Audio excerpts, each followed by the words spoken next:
Hello. Good evening, everyone. Is this visible to all of you? Good. चलिए start करते हैं आज का सेशन। आज के सेशन में हम लोग क्या देखने वाले हैं, कल जो फॉर्म बनाए थे उसी को हम लोग कंटिन्यू करने वाले हैं। फॉर्म का डेटा हम लोग गेट करके देखेंगे, स्क्रीन के ऊपर डेटा आ रहा है या नहीं, कंसोल लॉग में डेटा आ रहा है या नहीं, जो भी फॉर्म के अंदर हम फिल करेंगे उस चीज़ों को बटन जैसे ही फॉर्म फिल करेंगे वहीं पे, या फिर हम फॉर्म को सबमिट करते हैं तो उस जगह पे कैसे डेटा को गेट करते हैं, ये सर ये सब चीज़ें जो है हम लोग क्या करेंगे देखेंगे यहाँ पर। तो इसके लिए क्या करेंगे, सबसे पहले हम लोग चलते हैं अपने उसी डेटा के ऊपर जो कल बनाए थे।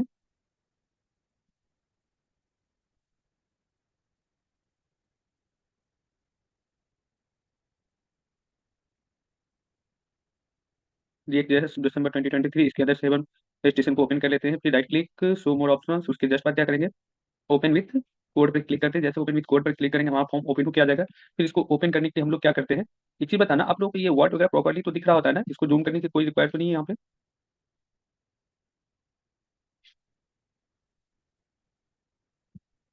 ठीक है।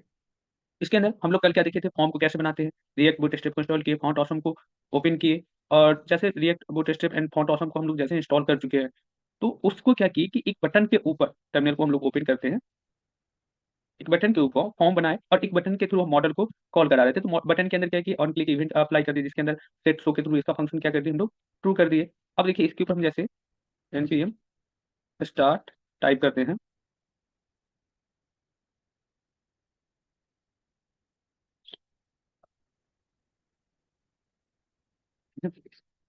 ये चीजें हम लोग कल देख चुके थे।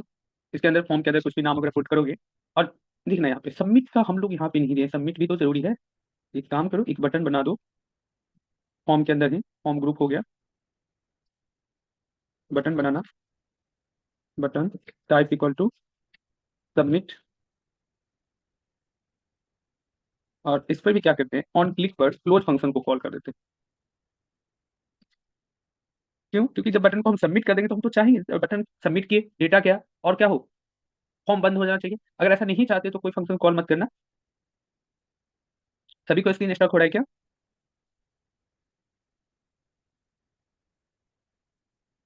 तो थोड़ा सा नेटवर्क है स्लो, थोड़ा सा क्या सुबह से ही नेट काफी स्लो चल रहा है। आई थिंक ये इशू आ रहा होगा। एक मिनट के लिए होल्ड करना जरा आप लोग।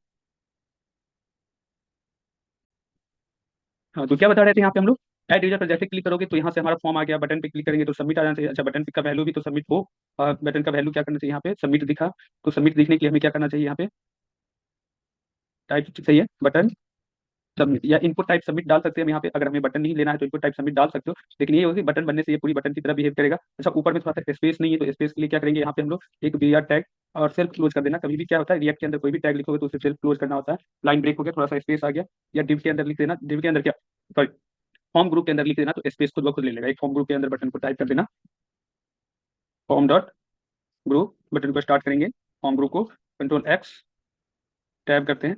देखो चीजें आप कैसे कोडिंग लिखते हो ना, कोड को भी आप लोग को इससे पहले कई बार बता चुके हैं कि कोड जब भी लिखना है ना तो प्रॉपर डिजाइनिंग स्टाइलिंग के साथ लिखना, जिससे क्या हो। अच्छा, इसको क्लास करके, क्लास डाल करके हम लोग कर डाल देते हैं, एम टी टू या वन, वो तो डायरेक्टली हम लोग बटन में भी डाल सकते थे, लेकिन चलो फॉर्म ग्रुप को ही। अच्छा, और स्टार्टिंग के प्रोजेक्ट सेशन से हम ये बता चुके हैं आप लोगों को कि प्रॉपर इंडेक्शन का रूल फॉलो करना है। इंडेक्शन रूल कहने का मतलब क्या, कि जब भी चाइल्ड एलिमेंट लिखेंगे पेरेंट के अंदर तो वो एक टैब की दूरी पे डिस्टेंस पे लिखना ही लिखना है, जिससे कोड कल को कोई भी आपका कोड पढ़ने जाए उसे पढ़ना आसान लगे और ये समझ में आ जाए कि हाँ कहाँ पे क्या लिखा गया हुआ, किस तरीके से कोड किया गया हुआ है। तो यहाँ तक आप लोगों को चीजें क्लियर है। अब क्या हम बताने वाले थे कि इस फॉर्म के अंदर जो डेटा ले रहे हैं ये डेटा हमें कहाँ दिखाना है, कंसोल डॉट लॉग के अंदर, या फिर यहीं पे प्रिंट करके दिखाना है, जहां भी दिखाना चाहते हो दिखा सकते हो। एक बार को हम क्लोज करते हैं, फिर से एड यूजर करते हैं, एड यूजर पे आ गया, इसमें कुछ भी टाइप करके देखते हैं, और टाइप जैसे कि हम ये चीज चाहते हैं कि कहाँ जाना चाहिए हमारा, इस कंसोल के अंदर। रिफ्रेश करो और यहाँ पे कुछ भी टाइप करो, ऐसा कुछ हो रहा है क्या, नहीं हो रहा है, नहीं आ रहा है, तो हम क्या करेंगे बताना जरा। इसके लिए इस फॉर्म के अंदर अगर हम कुछ भी टाइप कर रहे हैं तो ये डाटा हम क्या चाह रहे हैं, ये डाटा आना चाहिए। कैसे आएगा ये डाटा को, अब मान लो एक सिंपल सा इवेंट देखना, बटन पे अगर हम क्लिक कर रहे हैं यहाँ पर, या इस बटन पे क्लिक कर रहे हैं तो क्या हो रहा है, फॉर्म क्लोज हो रहा है। इस पर भी बटन है, यहाँ पे क्लिक कर रहे हैं तो फॉर्म क्लोज हो रहा है। तो क्लिक करना क्या है, इवेंट है या फंक्शन है, क्लिक करना हमारा क्या कहलाएगा, इवेंट कहलाएगा या फंक्शन कहलाएगा, इवेंट कहलाएगा। Good good good good. चलिए आज सबके सभी एक बार में इवेंट टाइप करो, ये चीज हमें बहुत अच्छा लगा। इससे पहले वाली क्लास में आप लोगों में ये था कंफ्यूजन कि इवेंट क्या है फंक्शन क्या है, लेकिन आज एकदम क्लियरली बता रहे हो सबके सब इवेंट है। ठीक है। अब जो इवेंट हुआ, उस इवेंट में हम क्या कर रहे हैं, एक फंक्शन को कॉल कर रहे हैं कि ऐसा हो रहा है, हम इस पे क्लिक कर रहे हैं तो इस फॉर्म को क्लोज कर दो। क्लोज किसके थ्रू करवा रहे हैं, एक फंक्शन के थ्रू। एक फंक्शन को कॉल कर रहे हैं, फंक्शन के थ्रू इसको क्लोज भी करवा रहे हैं। ऐसा हो रहा है। ठीक है, यहाँ पे क्लिक करें, ये भी करो, यहाँ क्लिक करें। तो क्लिक करना इवेंट है, लेकिन उस क्लिक की वजह से जो रिजल्ट निकल के आ रहा है, वो क्लिक किसको क्या किया, किसको ट्रिगर किया, एक फंक्शन को ट्रिगर किया। और फंक्शन में जो चीजें हम दे रखे हैं, भाई इस पर क्लिक करें तो ये फॉर्म आना चाहिए, तो वो चीज आ गया। तो सेम वैसा ही यहाँ पर भी क्या होगा, आप लोगों को बताए थे क्लिक के अंदर का फंक्शन, सही है। सेम वैसा ही क्या करना है यहाँ भी आपको, कि अगर हम कुछ भी टाइप कर रहे हैं ना, तो ये टाइप भी क्या है, एक इवेंट है। आप लोगों को बताया था इवेंट वाले जिस दिन आप लोग इवेंट से रिलेटेड क्वेश्चन पूछे थे, तो आप की को प्रेस किए ना, जैसे हम के को प्रेस किए हैं अभी, तो के प्रेस किए हुए छोड़े हुए ना, तो ये भी एक इवेंट है। हम प्रेस किए, अभी के को हम यहाँ पे अपने कीबोर्ड पर टाइप कर लिए, ये लिखते जा रहे हैं, तो के को अंदर की ओर प्रेस करके रखे हुए हैं, वो भी एक इवेंट है। लेकिन जैसे उस पर से फिंगर हटाएंगे, तो के का जो प्रेस डाउन किए थे वो अप हो जाएगा। ठीक है, तो बटन को प्रेस करना भी एक इवेंट है, और बटन को छोड़ना भी एक इवेंट है। ठीक है, तो अभी हम इसकी हमें इसकी जरूरत नहीं है। मतलब कीबोर्ड के की को प्रेस करना भी एक इवेंट है, और प्रेस जो करके जो ऊपर उंगली हटा रहे, रिमूव कर रहे हैं, ठीक है, प्रेसिंग जो हटा रहे हैं, तो वो भी एक इवेंट है। लेकिन अभी उसके ऊपर हमें नहीं जाना। हमें थोड़ा सा इससे थोड़ा सा और आगे की ओर बढ़ना है। इसमें ये देखना है कि ये जो इनपुट टाइप का जो फील्ड है ना, इसमें आप कुछ भी टाइप कर रहे हो। जैसे मान लो कि पहले से इसमें ABCD लिखा हुआ है, हम इसको मिटा करके इस पे टाइप कर दिए EFGH। ठीक है, तो ये भी क्या है, एक इवेंट है। पहले से ABCD लिखा हुआ था, उसको मिटाना और नई चीजें लिखना, वो भी क्या हो गया, इवेंट हो गया। लेकिन किस तरह का इवेंट हो गया, चेंजिंग इवेंट हो गया। तो कोई चीज लिखा हुआ है और उसको मिटा के नया चीज लिखना इवेंट है। अगर फॉर्म के अंदर कुछ नहीं भी टाइप है और उसकी जगह पर नया कोई भी वर्ड टाइप करना भी तो एक इवेंट होगा ना। और जितनी बार हम की को प्रेस कर रहे हैं, प्रेस डाउन कर रहे हैं, अप कर रहे हैं, उतनी बार भी तो एक इवेंट है। तो बटन को प्रेस करके यानी कि कोई भी वर्ड को टाइप करना और उसको रिमूव करना क्या होता है, ऑन चेंज इवेंट कहलाता है। तो जैसे आप लोगों को ऑन क्लिक इवेंट यूज करते हो ना, उसी तरीके से आप लोगों को क्या यूज करना है, ऑन चेंज इवेंट यूज करना है। तो ऑन चेंज किसके ऊपर अप्लाई होगा, इनपुट टाइप। कल बताए थे इनपुट टाइप की जगह पे बूट स्टेप कौन क्या प्रोवाइड करता है हमें, इनपुट टाइप की जगह पे बूट स्टेप हमें क्या प्रोवाइड करता है, फॉर्म कंट्रोल प्रोवाइड करता है। तो जैसे हम बटन के लिए बटन के अंदर ही ऑन क्लिक इवेंट को लिखते हैं, सेम वैसे ही ऑन चेंज इवेंट कहाँ पे लिखेंगे हम लोग। सही बता रहे हो साक्षी पांडे। इसी तरीके से आंसर करते रहो आप लोग जब भी कोई क्वेश्चन पूछ रहे हैं, तो ऑन चेंज इवेंट किसके अंदर लिखेंगे हम लोग, चेंजिंग किसके अंदर हो रहा। अगर यहाँ पे कोई नया वर्ड को लिखे या डिलीट करे, तो वर्ड में जो इसकी ये जो ब्लैंक हमारा जो मिल रहा है इनपुट बॉक्स, इसके अंदर जो हम चेंजिंग कर रहे हैं, कुछ नया वर्ड लिखना भी चेंजिंग कहलाएगा या फिर डिलीट करना भी चेंजिंग कहलाएगा। तो हम किसके अंदर चेंजिंग कर रहे हैं, इनपुट फील्ड के अंदर या फॉर्म कंट्रोल के अंदर। कह सकते हो इनपुट फील्ड के अंदर या फॉर्म कंट्रोल के अंदर, जो भी कह लो, क्योंकि अभी हम लोग बूट स्टेप के through form control input field की जगह पे फॉर्म कंट्रोल लिख रहे हैं, तो फॉर्म डॉट कंट्रोल करें या इनपुट फील्ड के अंदर। तो हम लोग ऑन चेंज इवेंट को कहाँ डालेंगे, ये बताओ आप जरा, सिंपल सा आंसर। हम लोग ऑन चेंज इवेंट को किस जगह पे डालेंगे, इनपुट फील्ड के अंदर। जो भी इनपुट फील्ड होगा, इनपुट फील्ड आपका इनपुट टाइप टेक्स्ट हो सकता है, ईमेल हो सकता है, पासवर्ड हो सकता है, टेलीफोन हो सकता है, आपका प्रोफाइल पिक वाला हो सकता है जिसमें फाइल डालते हो आप लोग, मोबाइल नंबर हो सकता है, कुछ भी हो सकता है। ठीक है, तो आप जो ऑन चेंज इवेंट डालोगे यहाँ पे, ठीक है, इसमें भी सी कैपिटल हो जाएगा।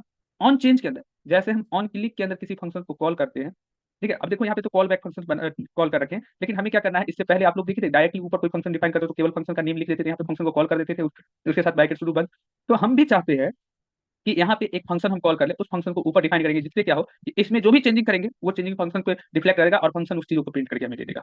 तो हम यहाँ पे एक फंक्शन डाल देते हैं, कोई भी फंक्शन, और उसी फंक्शन का नाम हम क्या करेंगे, ऊपर गेट वैल्यू नाम से एक फंक्शन ले लेते हैं। हालांकि ये फंक्शन हमने कहीं पे यूज नहीं किया, तो हमें क्या होगा, इधर आएगा, लेकिन इसी फंक्शन को डिफाइन कर दो। यहाँ पे क्या किया हम लोग, ऑन चेंज इवेंट के अंदर डायरेक्टली फंक्शन को कॉल कर रहे हैं। आप चाहो तो ऑन चेंज के अंदर आप डायरेक्टली क्या करो, फंक्शन नंबर नहीं दो और क्या टाइप कर देना, कंसोल डॉट लॉग, और इसके अंदर हम टाइप कर देते हैं ओके। ठीक है, रिप्लेस कर लेना एक बार।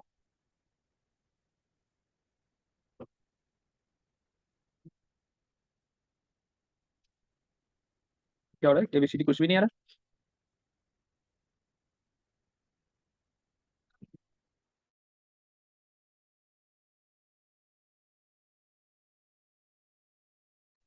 अच्छा रुको जरा, इसको एक फंक्शन के अंदर डालते हैं, डायरेक्टली नहीं आ रहा है तो। अरे वैल्यू को हमें आप प्रिंट नहीं कराना है, इससे पहले आप लोग को ऑन चेंज के थ्रू वैल्यू तो प्रिंट करवा के दिखाया है, चलो डायरेक्टली वही कर लेते हैं। इससे पहले भी तो बताया है क्लास में, गेट वैल्यू, और यहाँ पे एक फंक्शन हम लोग डिफाइन कर लेते हैं, आप लोग देखिए यहाँ पे जरा। ठीक है, ये इसको रहने दो ऊपर ही, इसके ट्रू के ऊपर ही एक फंक्शन डिफाइन करते हैं, फंक्शन गेट वैल्यू नाम से, क्योंकि हम यहाँ पे किसको कॉल किए, गेट वैल्यू को ही कॉल किए, तो गेट वैल्यू नाम से फंक्शन को डिफाइन कर लेंगे। अच्छा, इससे पहले भी हम लोग फंक्शन को इस तरीके से डिफाइन किए थे, तो आज जो है सो फंक्शन को क्या करते हैं, एरो फंक्शन का यूज कर लेते हैं, नॉर्मल फंक्शन की जगह पे। दोनों चीज आप चेंज करते रहेंगे, get value equal to parenthesis से स्टार्ट इन और एरो। ठीक है, इसके अंदर क्या करोगे, सिंपली कंसोल डॉट, अरे भाई कंसोल डॉट लॉग, और इसके अंदर ओके कर देते हैं। आ जाओ, देखिए यहाँ पे आ गया ना। फंक्शन को कॉल कर रहे हैं तो आ गया। ठीक है, जितनी बार मतलब यहाँ पे कुछ भी टाइप करेंगे, अगर एक वर्ड भी आगे टाइप करेंगे तीसरी टाइप, फिर आगे जितना भी चीज हम टाइप कर रहे हैं वो क्या हो रहा है, यहाँ पे प्रिंट हो रहा है। इससे पहले भी आप लोग को बता चुके हैं। तो अब देखिए कि गेट वैल्यू फंक्शन को अगर हम यहाँ कॉल कर रहे हैं तो आप लोग को बताया थे, ये ऑन चेंज इवेंट जिसके अंदर लिखा रहेगा, सॉरी ये फंक्शन जिसके अंदर कॉल किया जाएगा, तो इसका वैल्यू हमें क्या करना होता है, इसके अंदर लेना हो तो क्या करना होगा, एक पैरामीटर पास करना पड़ेगा। पहले नॉर्मली फंक्शंस आप लोग लिखते थे, बताए थे फंक्शन के बाद लिखना। अब फंक्शन को जहां कॉल करते तो पैरामीटर में यहाँ पे क्या सॉरी पैरामीटर कहते हैं, पैरामीटर जो आप लोग पास करते थे, पैरामीटर जस्ट लाइक वेरिएबल की तरह वर्क करता था। तो यहाँ पे कोई भी वेरिएबल हम डालते थे तो वेरिएबल का वैल्यू क्या होता था, फंक्शन के अंदर यहाँ पे कॉल करना पड़ता था। पहले इस तरीके से नॉर्मल फंक्शन जो हम लोग जावास्क्रिप्ट पे यूज करते थे, अगर यहाँ पे कोई भी वेरिएबल डिफाइन किया एक्स कॉमा वाई, तो दो फंक्शन हो गया मेरे पास एक्स एंड वाई। तो सॉरी दो क्या हो गया, वेरिएबल हो गया एक्स एंड वाई फंक्शन के अंदर, तो उस दोनों का वैल्यू यहाँ पे हम देते थे 5,6। तो इट मीन क्या, अब यहाँ पे हम लोग टाइप कर देते थे कंसोल डॉट लॉग के अंदर एक्स प्लस वाई, लेकिन एक्स प्लस वाई, और एक्स प्लस वाई का जो भी वैल्यू होगा तो वो क्या होता है, प्रिंट होकर आ जाता है। क्या ऐसा होगा, तो बिल्कुल होगा। देखो यहाँ पे क्लिक करेंगे, ये वर्क भी कर रहा है, कई बार वर्क करेगा ऑटोमेटिकली, ये ले चुका है कहीं, रिफ्रेश कर देना। देखिए यहाँ पे आ रहा है, प्रिंट होकर के एक ही बार आ रहा है। लेकिन देखो जैसे फंक्शन आ रहा है ना, वैसे ही ये चीजें प्रिंट हो रहा है, यहाँ चेंजिंग करने पे नहीं प्रिंट होगा। तो होता क्या है कि जावा स्क्रिप्ट के अंदर फंक्शन को कॉल करने का तरीका थोड़ा अलग होता है, और बूटस्ट्रैप के रिएक्ट के अंदर अलग। यहाँ पे बोले थे रिएक्ट के अंदर कभी पैरेंथेसिस मत देना, पैरेंथेसिस देने से क्या होता है कि जैसे ही हमारा फाइल लोड होगा, फंक्शन ऑटोमेटिकली उसी समय कॉल हो जाएगा, हमें कॉल करने की जरूरत नहीं, फंक्शन ऑटोमेटिकली ऑन चेंज होने के इवेंट का भी वर्क नहीं करेगा, ये डायरेक्टली कॉल हो जाएगा। तो ऐसे कंडीशन में हम लोग क्या करते हैं, यहाँ पैरामीटर का वैल्यू नहीं देना है, लेकिन पैरामीटर यहाँ पे पास कर देना है किस नाम से, तो यहाँ पे ऑन चेंज क्या है, एक इवेंट है, इसीलिए हम यहाँ पर भी क्या करते हैं, इवेंट नाम का पैरामीटर पास कर देते हैं। जरूरी नहीं कि इवेंट नाम का ही पास करो, आप कुछ भी डाल सकते हो। ठीक है, इवेंट नाम से ही पास करो, ऐसा कोई जरूरी नहीं है, कोई नीड नहीं है इसके, लेकिन आप कुछ भी डाल सकते हो। बट मोस्ट ऑफ द बताए थे कोडिंग कम्युनिटी में जो है, तो जिस ट्रेंड को यूज किया जा रहा है उसी में हमको भी वर्क करना चाहिए। ऐसा नहीं कि अपने मन से कुछ अलग सा लिखो और आपके कोड को कोई और रीड करने आए, उसका आदत किसी और तरह का कोडिंग का है। कोडिंग का भी एक स्टैंडर्ड बना दिया गया है कि हाँ इसी तरीके से चीजें लिखना है, इसी तरीके से। तो आप उससे अलग लिखोगे तो क्या होगा, वर्क होगा, कुछ भी वर्क नहीं होगा। तो ऐसे में क्या करना पड़ेगा हमको, और इवेंट को शॉर्टकट में ई लिख करके पास कर दिया जाता है। अब यहाँ पे कंसोल डॉट लॉग में इसको नहीं प्रिंट करना है, कंसोल डॉट लॉग को हटा दो। अब हमें क्या करना है, इसके अंदर जो भी वैल्यू लिखेंगे उस वैल्यू को हमें यहाँ गेट करना है। फॉर्म के अंदर जो भी वैल्यू लिखेंगे उसी वैल्यू को क्या करना है, गेट करना है। तो ऐसे में क्या करेंगे हम लोग, इस इवेंट को ई को, ये भी एक पैरामीटर हुआ, इस पैरामीटर को भी क्या करना है, एक वेरिएबल बना लो इसके अंदर, लेट किसी भी नाम से, वैल्यू नाम से ही बना लेते हैं, या डेटा नाम से, कुछ भी नाम से, इनपुट नाम से, कुछ भी इनपुट जो भी डालोगे आप, input equal to E dot क्या करना, टारगेट। टारगेट किसको करेगा, जिसके अंदर हम चीजों को टाइप करेंगे। कैसे पता चलेगा, एक काम करो, इसको प्रिंट करके देख लो आप लोग, कंसोल डॉट लॉग के अंदर किसको प्रिंट कीजिएगा, अब टारगेट को कहाँ स्टोर कर चुके हैं, इनपुट के अंदर, तो प्रिंट किसको करेंगे हम लोग, टारगेट को। हाँ चलिए सही बता रहे हो आप लोग, E dot target dot value direct value को। लेकिन देखिए इसमें कई सारे स्टूडेंट्स न्यू है ना, तो हमको थोड़ा स्टार्टिंग से बताना पड़ेगा चीजें। अब टारगेट को प्रिंट कर लेंगे, और ये चीजें हमें देख के अच्छा लग रहा है कि आप लोगों को पहले से चीजें पता है। अरे टारगेट कैसे प्रिंट करेंगे, हम इनपुट के अंदर डाटा को स्टोर किया ना, इनपुट को प्रिंट करेंगे, सॉरी फॉर दैट। चलिए ये डॉट टारगेट डॉट इनपुट नहीं, ऐसा नहीं करना है, टारगेट डॉट इनपुट नहीं करना है, डायरेक्टली इनपुट को प्रिंट कर लेना है। और यहाँ पे कुछ भी टाइप कीजिएगा, देखिए ये पूरा का पूरा इनपुट नेम आ गया, input name equal to name, place filter equal to type your name here, text करके, तो पूरा का पूरा इनपुट टाइप आ गया, दिख रहा है ना। वो सब बहुत आगे में वेरिएबल में डाटा है। हाँ अब देखिए पूरा का पूरा ये आ गया हमारा। अगर हम इस पर क्लिक कर रहे हैं तो हम इसका भी डाटा लेना चाह रहे हैं, लेकिन इसका तो नहीं आ रहा। क्या ऐसा हुआ, नहीं हुआ, क्यों नहीं हुआ, अरे इसी फंक्शन को कॉल कर दो ना। अरे कहाँ गया, नहीं, ये सॉरी, इस इवेंट को सिंपली क्या इस फॉर्म कंट्रोल के अंदर कॉल नहीं किया जा सकता। तो अब जो ये ई जो पैरामीटर है, ये ई नाम का जो परम है या पैरामीटर बोल लो, ये किसके लिए काम करेगा, अब ये किसके लिए काम करेगा, ये चीज बताना हमें। अभी रुकिए ना, गेट वैल्यू हम कॉल करते हैं, अरे गेट वैल्यू कोई बड़ी चीज थोड़ी ना है, पहले समझने की कोशिश करता हूँ। ये जो ई नाम का पैरामीटर है, फंक्शन तो एक ही है, इसी फंक्शन को कॉल कहाँ पे कर रहे हैं हम, फुल नेम के अंदर, उसी फंक्शन को कॉल ईमेल के अंदर कर रहे हैं। तो पैरामीटर भी तो एक ही सेट किया है, तो ये पैरामीटर किसके लिए काम करेगा, फुल नेम के लिए काम करेगा या ईमेल के लिए काम करेगा, बताना जरा आप लोग। फॉर्म कंट्रोल के लिए काम करेगा, तो ईमेल के लिए लिख रहा हूँ, उधर ज्यादा सही हो। और कोई, जरा सोचो, जरा सिंपल सा तरीका है, इससे पहले बताएं आप लोगों को। और अभी जस्ट एक ई डाटा रिसीव करेगा इनपुट, हाँ रिसीव तो करेगा इनपुट, लेकिन किसका इनपुट रिसीव करेगा, वही किसके लिए काम करेगा, मतलब यही चीज मेरे कहने का क्वेश्चन था, क्वेश्चन की कि ये डाटा आप जो बताएं डाटा इनपुट रिसीव करेगा, ठीक है, किसका, ईमेल का या फुल नेम का, ईमेल का, ईमेल का, ईमेल का, ईमेल। एक कहावत आप लोगों को बताए थे, सांप वाला, जो सांप पालता है ना, सांप उसी को एक दिन डसता काटता है। अब कुछ सही आंसर आया, निकिता भागड़े, सही है, दोनों के लिए वर्क करेगा ना। अरे बहुत फेमस है, देखो कहावत थोड़ा सा बेकार टाइप से है, सुन सक लेकिन यहाँ पे मेरे मन में वही कहावत इसके लिए परफेक्ट एग्जाम्पल के रूप में आ रहा है कि जो सांप को पालता है ना, सांप उसी को काटता है, इतनी डसता है, काटता नहीं, डसता है, जो भी बोलो, काटता नहीं। तो ऐसा है कि ये अपने पास लाएगा, सांप को बुलाएगा, तो वैल्यू इसी का निकाल के देगा। अगर हम इस पे कुछ लिखेंगे तो इसी का निकाल, मतलब जितने के अंदर ये कॉल किया जाएगा डाटा उतने, मतलब दोनों को काटेगा, हाँ, दोनों का work locally, yes, locally work करेगा दोनों के लिए, जिस पे हम क्लिक करेंगे उसी का डाटा गेट करके देगा, उसी को टारगेट करेगा। हाँ आपका सही था। हाँ जिस पे आप टाइप कीजिए उसी का देगा। ठीक है, ऐसा ही होगा। तो अब हमको डाटा तो सबका गेट करना है, ऐसा तो नहीं है कि हमको बस डाटा है वैल्यू एक का ही गेट करना है। मेरे पास जो पासवर्ड है उसका भी गेट करना है। ठीक है, मेरे पास जो मोबाइल नंबर है उसका भी गेट करना है। मेरे पास जो प्रोफाइल पिक्चर है उसका भी गेट करना है। सबमिट का नहीं करना है गेट, सबमिट के लिए फिर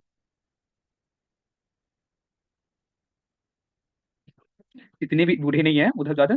ठीक है, ऐसे थैंक यू। अगर आपको चीजें अच्छे से आसानी से कहानी टाइप से समझ में आ रहा है, तो मेरा मेन फोकस भी यही होता है कि आप लोग को चीजों को जितने आसानी से समझा दे।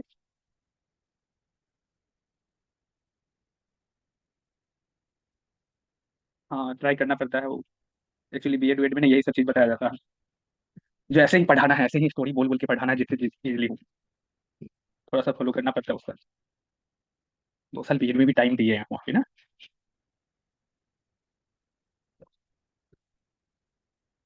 चलिए, तो अब देखिए, इसको एक बार रिफ्रेश करते हैं, अब देखना बहुत मजेदार चीज यहाँ पे निकल के आएगा। जिस पर क्लिक कर रहे हैं कुछ भी टाइप करो, इनपुट टाइप नेम आ रहा है। अगर इस पर क्लिक कर रहे हैं कुछ भी टाइप करो, वही आ रहा है, इनपुट टाइप ईमेल का आ रहा है। पासवर्ड में कुछ भी टाइप कर दो, इनपुट टाइप पासवर्ड आ रहा है। देख रहे हो ना, कितना मजेदार तरीके से इनपुट टाइप पूरा मोबाइल, लेकिन पूरा का पूरा डेटा, सॉरी पूरा का पूरा फील्ड उठा के ले आ रहा है। अच्छा आप लोग कहोगे सर हम तो फॉर्म कंट्रोल लिखे, हम क्या बोले, ये ब्राउजर हमारा एचटीएमएल समझता है, एचटीएमएल में जो चीज हम इनपुट टाइप लिखते थे वही चीज यहाँ पे देखने को मिलेगा। ठीक है, इनपुट टाइप ही देखने को मिलेगा, फॉर्म कंट्रोल नहीं मिलेगा। अगर यहाँ पे जाते हो और किसी फोटो को सिलेक्ट करके ओपन करते हो तो पूरा का पूरा फोटो का देखने नहीं आ रहा। और एक और चीज, नेम जरूर असाइन करना, नेम एट्रीब्यूट अगर असाइन नहीं किए तो हम कितना भी टारगेट कर ले, कितने भी रुको ना, डाटा को ही रिसीव करेंगे अभी। पहले आप तो ये पूरा आपका पूरा डेटा, ये सॉरी फील्ड तो लाना सीख जाओ। अगर पूरा फील्ड लाना सीख गए हो तो क्या आप डाटा को रिसीव करना कोई बड़ी बात है। डॉट वैल्यू लगा दो बस, टारगेट डॉट वैल्यू, बस हो गया।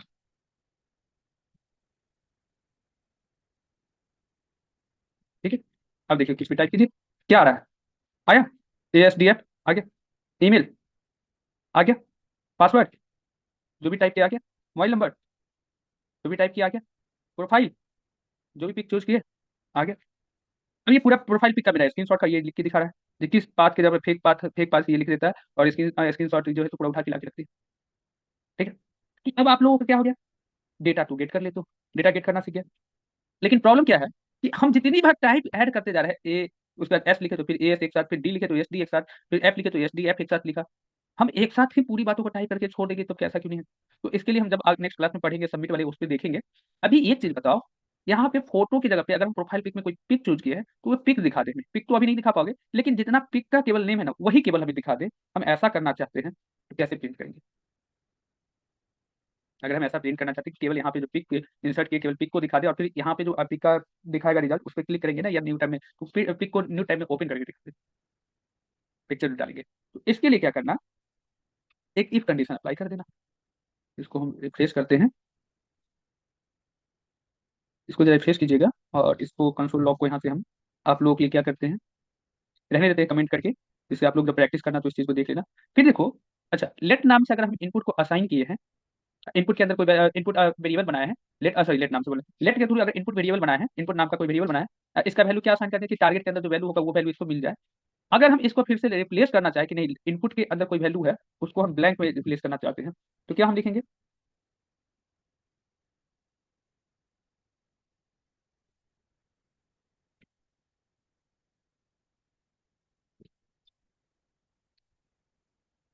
अच्छा आप लोग के पास बैकग्राउंड नॉइस भी जा रहा है क्या, वॉइस भी जा रहा है क्या। इनपुट इक्वल टू ब्लैंक कर देते, रुकना जरा एक बार हमको थोड़ा सा, लेट का एक चीज ध्यान नहीं आ रहा है, तो फिर से हमको लेट से असाइन करना ही पड़ेगा, या डायरेक्टली हम रिप्लेस कर सकते हैं नहीं। ठीक है, नहीं कर सकते रिप्लेस, लेट लिख देंगे तब रिप्लेस होगा, नहीं विदाउट लेट लिखे हुए ही रिप्लेस करना पड़ेगा। चलिए, अंश में नहीं कर सकते, यहाँ कर सकते हैं, और यहाँ भी नहीं कर सकते। अगर फिर से हम लेट डाल करके आप फिर से रीअसाइन करें, सेम नाम लिखे फिर से, लेट वेरिएबल को फिर से लिखे, तब ये लिख नहीं तब ये एरर दे देगा।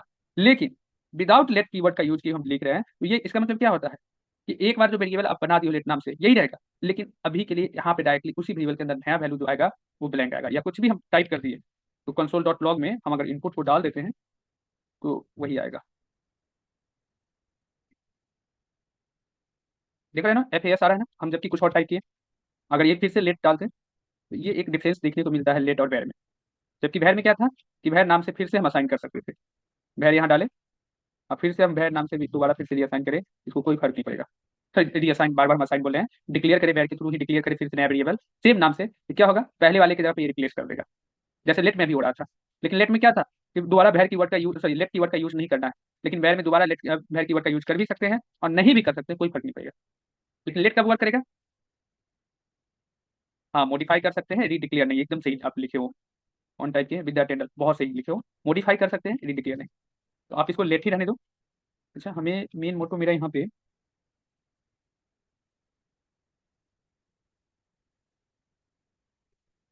हमको मेन क्या करना है, यहाँ पे भी वैल्यू प्रिंट मत करना, ये आप लोग देख लेना। हम केवल अभी टारगेट रखना चाहते हैं इसको, यहाँ पे वैल्यू डाल दो, वैल्यू का वैल्यू ब्लैंक कर देना, कुछ भी कर दो, एक वेरिएबल डिक्लेयर कर दो वैल्यू नाम से, कुछ भी नाम से, डेटा नाम से, जिस नाम से डिक्लेयर करना है डिक्लेयर कर देना। ये इनपुट टाइप मत रखना। हम क्या बताए हैं आपको, आप लोगों को भी, हम क्या चाहते हैं कि फोटो जो हम लोग, हाँ वही वैल्यू कंसोल, अभी हाँ अब इधर उधर के क्वेश्चन मत पूछो आप लोग, यहाँ डायरेक्टली आ जाओ, इसके ऊपर ध्यान देते हैं। क्या हम क्या बताना चाह रहे थे, तो ऐसे क्वेश्चन पूछो ना इसी तरह से माइंड डिस्ट्रैक्ट हो जाता है। अब हम बताना क्या चाह रहे थे, हम खुद ही भूल गए। क्या बोल रहे थे बताना, क्या हम गेट करना चाह रहे थे, लिखना जरा, कोई मैसेज करना जरा। अभी बोले ना कि हमको ऐसा कुछ करना है, रुको, तो कुछ टाइप नहीं करोगे इससे अच्छा। अच्छा, हम यहाँ पर जो पिक आएगा, अगर हम यहाँ से कोई पिक डाल करके ओपन करें तो पिक का पूरा एड्रेस दिखा रहा था, हम एड्रेस के जगह पे पिक का छोटा सा नाम केवल दिखाना चाह रहे थे, ऐसा कुछ करना चाह रहे थे। इमेज से रिलेटेड क्वेश्चन था, सही है। तो अगर हम केवल इमेज दिखाना चाहते हैं, इमेज तो नहीं दिखा पाओगे अभी, इमेज का छोटा सा नाम दिखा पाओगे, तो इसके लिए ना थोड़ा सा ट्रिक आपको करना पड़ेगा, थोड़ा सा ट्रिक लगाना होगा। थोड़ा सा ट्रिक क्या, एक लॉजिक लगाना होगा, वो इफ एल्स का लॉजिक लगाना पड़ेगा। जैसे इससे पीछे के क्लास में भी इफ का आप लोगों को बता चुके हैं कैसे लिखते हैं तरीका, इफ एल्स लिखने के लिए आपको बता चुके हैं कि सॉरी सेंटेंस कैसे होता है इफ एल्स का सेंटेंस। तो इफ एंड एल्स अप्लाई कर दो, इफ में बस डाल देना, यहाँ पे वैल्यू हटा दो, इफ के अंदर डालना कि इफ इनपुट, ठीक है, इफ, देखो ये टारगेट पूरा का पूरा कहाँ ले आए, इनपुट के अंदर ले आए। ये ई डॉट टारगेट डाले हैं, अगर इट मीन क्या कि इसमें से जिसके ऊपर भी क्लिक करेंगे सबका अपना पूरा का पूरा टारगेट आप लोगों को हम शो करके दिखा दिए। अगर, और ये पूरा का पूरा टारगेट का अगर टाइप इनपुट डॉट क्या कर देना आप लोग, टाइप दे देना। अगर इनपुट के अंदर, इट मीन क्या, इनपुट डॉट टाइप का मतलब क्या होगा, टारगेट का टाइप, टारगेट टाइप अगर बराबर है किसके, फाइल के, टारगेट टाइप क्या होना चाहिए, फाइल, फाइल मीन क्या कि आप जो फोटो डालते हो वही ना फाइल के अंदर आता है। इनपुट टाइप फाइल कहाँ पे किए हो आप लोग, इस पिक के ऊपर ही किए हो। अगर इनपुट टाइप आपका क्या हो, यहाँ डायरेक्टली आप लोग वैल्यू गेट कर लिए थे, प्रिंट कर लिए थे कंसोल डॉट लॉग में, यहाँ पे डॉट वैल्यू डाल करके, इनपुट टाइप आपका क्या हो, फाइल हो, तो कंसोल डॉट लॉग के अंदर आपको क्या प्रिंट कराना है,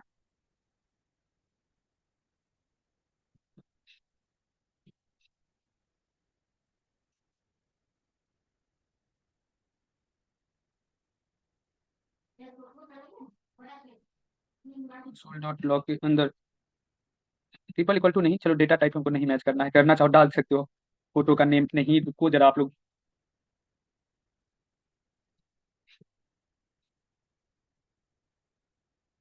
एक मिनट रुकिए जरा, कंसोल डॉट लॉग के अंदर वैल्यू को अगर टाइप कर रहे हैं, वैल्यू का यूज आएगा अभी जरा।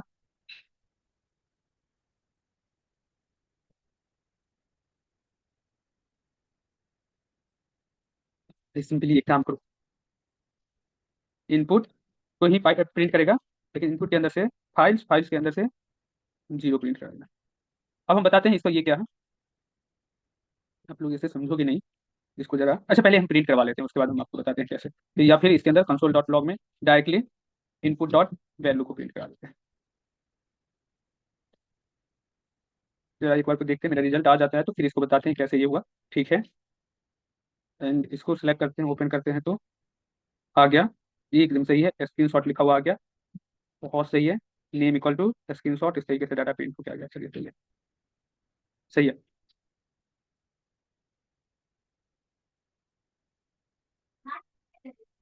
हम फाइल के लिए इंडेक्स वैल्यू के लिए, देखिए फाइल जब भी प्रिंट कीजिएगा ना, फाइल से अगर डायरेक्टली प्रिंट कर दीजिएगा अगर भी इनपुट टाइप फाइल है आपका कहीं भी, और उसको किसी वेरिएबल के अंदर स्टोर किए हो, तो उसको डॉट लगा के ना फाइल मत लिखना। फाइल लिखोगे तो वो पूरी तरीके से प्रिंट नहीं होता है। अगर डायरेक्टली हम यहाँ पे वैल्यू दे दिया, यहाँ पे इनपुट डॉट वैल्यू दे दिए, तो क्या करता है ये, इनपुट डॉट वैल्यू तब भी दे रहे हैं तो वैल्यू तो प्रिंट कर देता, जैसे नॉर्मली इससे पहले हम लोग प्रिंट किए हैं। डायरेक्टली पूरा का पूरा पाथ ही प्रिंट कर दिया। आप इसको इफ एल्स कंडीशन के अंदर लिखो या नहीं लिखो, उससे कोई फर्क नहीं पड़ता है। लेकिन वैल्यू की जगह पर अगर हम पूरा का पूरा फाइल से कह दें, ये आपको किसका, जावा स्क्रिप्ट का ही दिया हुआ है कि अगर आपका इनपुट टाइप फाइल है और उसके अंदर से वैल्यू ना प्रिंट करके अगर पूरा का पूरा फाइल प्रिंट करते हो, तो क्या करता है, फाइल के अंदर जितना भी वेरिएबल आएगा, सॉरी जितना भी इंडेक्स बनेगा, पूरा का पूरा इंडेक्स आपको उठा के दे देगा। ठीक है, अब इसमें बहुत सारा इंडेक्स बनता है, इतना हमें भी याद नहीं रहता है। हम यहाँ पे आके ब्राउज करके देख लेते हैं फाइल लिस्ट के अंदर क्या क्या आ रहा है। तो फाइल लिस्ट के अंदर जीरो जीरो पे क्या बन रहा है, इसका नेम, स्क्रीनशॉट, इमेज क्या है ये दिखा रहा है, लेंथ क्या है, तो ये सारी चीज दिखा देगा, इसका फोटो टाइप दिखाएगा, बहुत सारी चीज दिखाएगा। लेकिन इसमें से जीरो वैल्यू पर हमारे पास क्या रहा है, फाइल नेम के अंदर इमेज का जो नाम है स्क्रीनशॉट, और जो भी इमेज का नाम डाला रहेगा ABCD123, केवल हमको उसको प्रिंट करना था।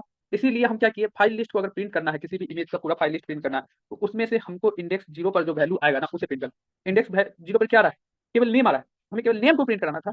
इसलिए हम क्या किए, यहाँ पे फाइल्स की जगह पे प्रिंट तो किए चीजों को, लेकिन जीरो को प्रिंट करवा दिया। और नॉर्मल, अगर हमारा डाटा फाइल हो तभी जाके इनपुट ऑफ फाइल्स के अंदर से जीरो इंडेक्स पे जो डाटा आ रहा है उसको प्रिंट कराओ। जीरो इंडेक्स पे क्या आ रहा है, पिक्चर का नेम आ रहा है तो नेम प्रिंट करेगा। अदरवाइज जैसे पहले नॉर्मली डाटा प्रिंट हो रहा था, उस तरीके से प्रिंट करते हैं हमें ये। ठीक है, एक छोटा सा इफ एल्स कंडीशन ले। ठीक है, अब देखो इसी में ये सारा डाटा जहां भी जाइएगा, ये सब के सब वैसे ही प्रिंट हो रहा है।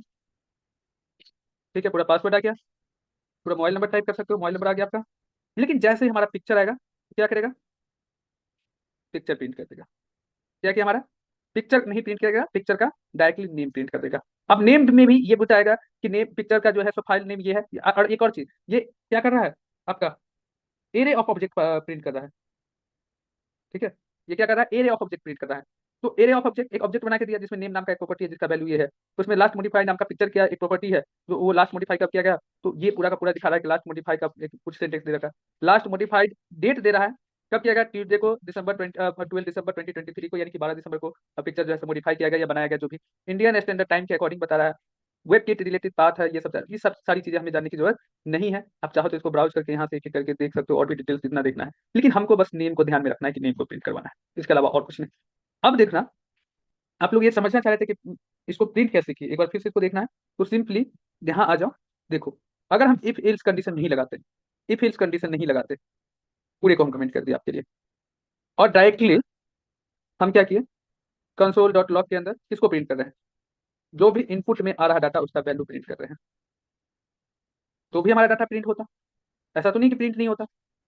लेकिन क्या हुआ प्रिंट, जो इसके अंदर टेक्स्ट टाइप हो रहा है वो प्रिंट हो रहा है। इमेज नाम का भी क्या हो रहा है, जो इसका नाम दिया गया हुआ है वो प्रिंट हो रहा है, पाथ के साथ पूरा लिख के स्क्रीनशॉट ये पाथ के। लेकिन हमको क्या दिखाना था, केवल इसका स्क्रीनशॉट पिक्चर का नाम, या फिर इस पिक्चर का जो पूरा का पूरा फाइल लिस्ट आता है कि अगर कोई पिक्चर डाल रहे हो तो इमेज कब बना, कब उसको डिलीट का, कब उसमें चेंजिंग किया गया हुआ है, इंडियन स्टैंडर्ड टाइम के अकॉर्डिंग यहाँ पे दिखा रहा है, क्योंकि हमारा डेट एंड टाइम सेटिंग जैसे इंडियन स्टैंडर्ड है। पिक्चर का ओरिजिनली नाम क्या है, ये पूरा पिक्चर का फाइल लिस्ट का पूरा डिटेल्स लाना हो, तो ऐसे में क्या करना पड़ेगा हमें, input type, input dot value के तरफ हमको क्या करना पड़ेगा, फाइल्स लेना पड़ेगा। लेकिन ये फाइल्स कब काम करता है, प्रिंट तो होगा, कंसोल डॉट लॉग तो करेगा, लेकिन ये फाइल्स किसके लिए काम करता है, ये फाइल्स जब आपका इनपुट टाइप फाइल हो तभी वर्क करेगा। ठीक है ना, अगर हम यहाँ पे कुछ लिख रहे हैं, क्या इसके लिए कुछ टाइप कर रहा है, नहीं, नल नल नल नल प्रिंट हो क्या रहा है। क्या हम ऐसा चाहेंगे, फंक्शन तो एक ही रहेगा, लेकिन एक ही फंक्शन के अंदर क्या ऐसा चाहेंगे कि इसके अंदर अगर कुछ टाइप कर रहे हैं तो नल आ जाए, और बाकी पिक्चर केवल डालेंगे तो पिक्चर का फाइल लिस्ट आएगा, बाकी और कुछ नहीं आएगा। पिक्चर का भी फाइल लिस्ट में हमको प्रोटोटाइप ये सब की जरूरत नहीं है, फिर भी इसको प्रिंट करा रहे हैं। केवल हम इसमें से भी केवल नेम चाह रहे हैं, उसमें भी जाकर के एयर ऑफ इंडेक्स के अंदर भी जाकर के ये लिखते हैं कि प्रॉप इज टू वैल्यू, हमको ये प्रिंट करके दिखाओ तो केवल नेम ही दिखा देगा।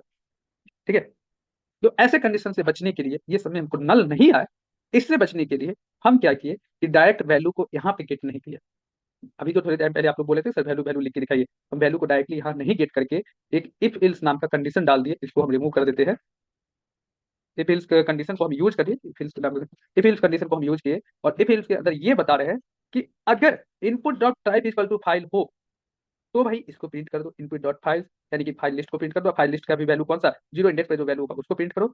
और नहीं तो अगर फाइल नहीं है, इनपुट टाइप अगर फाइल नहीं है, नॉर्मली कुछ भी आता है उसके अलावा इनपुट डॉट फाइल को छोड़ करके और कुछ आ रहा है, तो नॉर्मली आप जो भी इनपुट होगा उसका वैल्यू केवल टाइप प्रिंट करो। जो भी इनपुट यहाँ से जो भी जिसको भी हम टारगेट करेंगे, इनपुट के अंदर क्या आ रहा है, इनपुट वेरिएबल के अंदर टारगेट ही आ रहा है ना, तो जो भी मेरे सामने टारगेट होगा उस टारगेट का क्या करना, वैल्यू दिखा दो। सिंपली अब रिफ्रेश कर दो, जो भी यहाँ आ रहा है क्लिक कर लीजिए, वैल्यू सीधा प्रिंट कर दिया। क्या कर रहा है, वैल्यू भी प्रिंट कर रहा है, वैल्यू ही ना प्रिंट हो रहा है। और जैसे ही हम पिक्चर पे आ रहे हैं तो क्या करेगा, हम पिक्चर का नेम दिखा रहा है, समझ में आ रहा है यहाँ तक? आज के लिए रहने देते हैं यहीं तक। नेक्स्ट क्लास में हम इसको सबमिट करके देखेंगे और सबमिट का डाटा यहाँ स्क्रीन पर दिखाएंगे या फिर यहाँ। अच्छा, क्या हम इतना से स्क्रीन पे डेटा नहीं दिखा सकते? अरे ये जो कंसोल डॉट लॉग कर रहे हो, इसके जगह पे अगर आप document dot get element by ID किसी आईडी के अंदर डाल दो, या डॉक्यूमेंट डॉट राइट कर दो और राइट के अंदर ही कर दो इनपुट और वैल्यू, तो क्या ये आपके स्क्रीन के ऊपर नहीं दिखाएगा? लेकिन देखो यहाँ पे कुछ प्रॉब्लम आ रहा है, तो ये चीज़ कब दिखाना है हमको? ठीक है, एक H1 टैग ले लेना कहीं पे, बटन के नीचे, बटन के नीचे H1 टैग। इसका क्या करेगा आईडी आप लोग,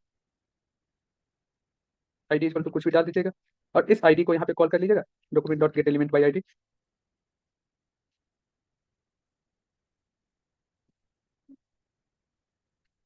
और इसका कौन सा आईडी कौन है, ABC dot inner HTML equal to क्या होगा, इनपुट डॉट वैल्यू। हो सकता है कुछ सिंटेक्स में मिस्टेक हो, आप लोग बताना जरा। ABC is not defined, ABC is not defined, ID को हम डिफाइन कर दिए हैं, आईडी को यहाँ कॉल कर रहे हैं। डबल इन्वर्टेड कॉमा किस जगह पे डबल इन्वर्टेड कॉमा आएगा, डबल की जगह पे सिंगल ले सकते हैं। अच्छा ये हाँ हाँ, sorry sorry sorry sorry, double ले लो या सिंगल ले लो, इनपुट डॉट वैल्यू रिफ्रेश। लेकिन अब एक प्रॉब्लम क्या आ गया, यहाँ देखो कुछ भी डाल रहे हैं, इनपुट डॉट वैल्यू यहाँ पे इनपुट आ रहा है, इसके ऊपर नहीं आ रहा है H1 के अंदर, ये क्या प्रॉब्लम हो गया? अच्छा कोई नहीं, इसके अंदर डाल रहे हैं तो भी रिफ्रेश करें, इस काम को इसको जरा छोटा कर देना।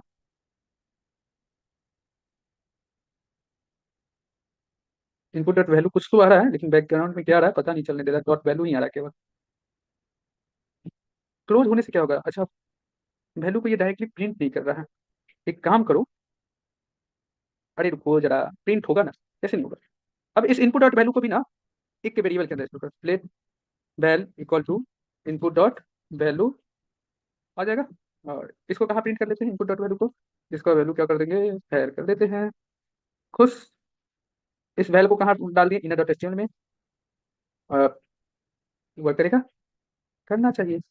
देखो लाइव चेंजेस हुआ, बताए थे आप लोग को ये सब लाइव चेंजेस हो गया। लेकिन इस पर जब लिखेंगे तो फिर से न्यू डाटा आ जाएगा, इस पर जब लिखेंगे फिर से न्यू डाटा आ गया, यहाँ कुछ टाइप करेंगे तो फिर से न्यू डाटा आ जाएगा। अगले क्लास में यही सब चीजें सीखेंगे कि कैसे प्रीवियस डाटा को यहाँ पे स्टोर करके रोक के रखना है। हम कंसोल डॉट लॉग में लाना सीख चुके हैं, तो यहाँ भी ला सकते हैं। इंड करें आज के लिए यहीं तक। आप लोगों से किसी का कोई क्वेश्चन हो तो पूछ सकते हो। आई थिंक अब जाके आप लोगों को बहुत अच्छा सा कॉन्सेप्ट क्लियर हुआ होगा कि कैसे फॉर्म का डेटा इसके स्क्रीन के ऊपर प्रेजेंट करते हैं। बैकएंड वाला भी कुछ इसी तरीके से बना रहा था, वो केवल एपीआई देता है और यहाँ का डाटा हम जैसे इसके ऊपर प्रिंट किए हैं स्क्रीन के ऊपर, ठीक है, उसी तरीके से बैकएंड में हम क्या करते हैं, एक एपीआई रहता है, एपीआई पे भेज देते हैं कि चले जाओ एपीआई के ऊपर डाटा, और फिर दोबारा जब स्क्रीन पे वो दिखाना होता है तो उसी एपीआई के थ्रू कॉल कर लेते हैं। यही सारा कॉन्सेप्ट जो रहता है। चलिए आज के लिए यहीं तक एंड करते हैं, यहीं पर। अब देखेंगे हम लोग नेक्स्ट क्लास में कैसे डाटा प्रीवियस डाटा को भी स्टॉप करके रखते हैं।